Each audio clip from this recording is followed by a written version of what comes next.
Hi friends, Ayyanar துணையில் நாளைக்கு என்ன நடக்க போகலாங்கிறத பார்க்கலாம். வாங்க வீடியோக்குள்ளே போகலாம். நம்ம சேனல் இன்னும் சப்ஸ்கிரைப் பண்ணாதவங்க சப்ஸ்கிரைப் பண்ணிக்கோங்க. பாட்டு பாடலான்னு சொன்னதில் சோழன் பாடுற பாட்டை நிலா மைமருந்து ரசிச்சிட்டு இருக்காங்க. அவர் இதுதான் சான்ஸ்ன்னு நல்லா லவ் சாங் பாடிட்டு இருக்கிறத நிலா அவங்களையும் அறியாமையே சோழனை ரசிக்க ஆரம்பிச்சிட்டாங்க. அடுத்து பாண்டி பாடுறாரு. அடுத்து பல்லவனை பாட சொல்கிறாங்க. பல்லவன் ஐயோ எனக்கு ஆகாது, நீங்கள் பாடுங்க நான் கேட்குறேன் அப்படின்ட்டுறான். அடுத்து சேரனனாவை பாட சொல்கிறப்போ சோழன் பாண்டியன்லாம் சேரன் அண்ணாவை கிண்டல் பண்ணுறாங்க.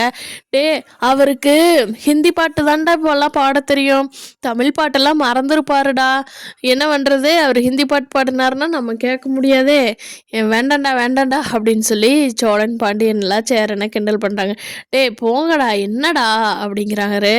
அப்போ அவங்க அப்பா வெளியிலேருந்து வர்றாரு. அப்போ சோழனும் பாண்டியன் சேரன் எல்லாரும் அப்பா நீங்கள் ஒரு பாட்டு பாடுங்கப்பா அப்படிங்கிறாங்க. பல்லவன் பார்த்து முறைக்கிறான் அவங்க அப்பா அதையெல்லாம் சட்டை பண்ணிக்கல.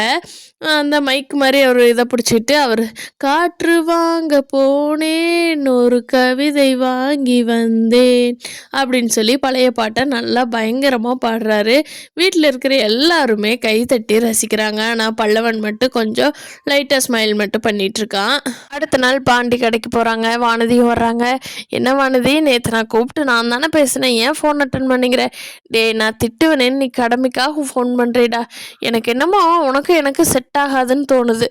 ஏன் எதை வச்சு சொல்கிற? நானே இப்போ தான் உன்னோட டேஸ்ட்டு கொஞ்சம் கொஞ்சமாக மாறிட்டு வரேன், நீ அப்படிங்கிற?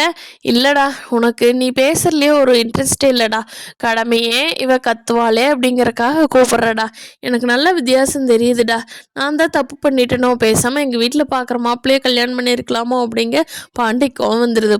போய் கல்யாணம் பண்ணிக்க, யார் வேண்டாண்ணா அப்படின்னு அவங்க 2 பேரும் சண்டையோட முடிச்சிடுறாங்க.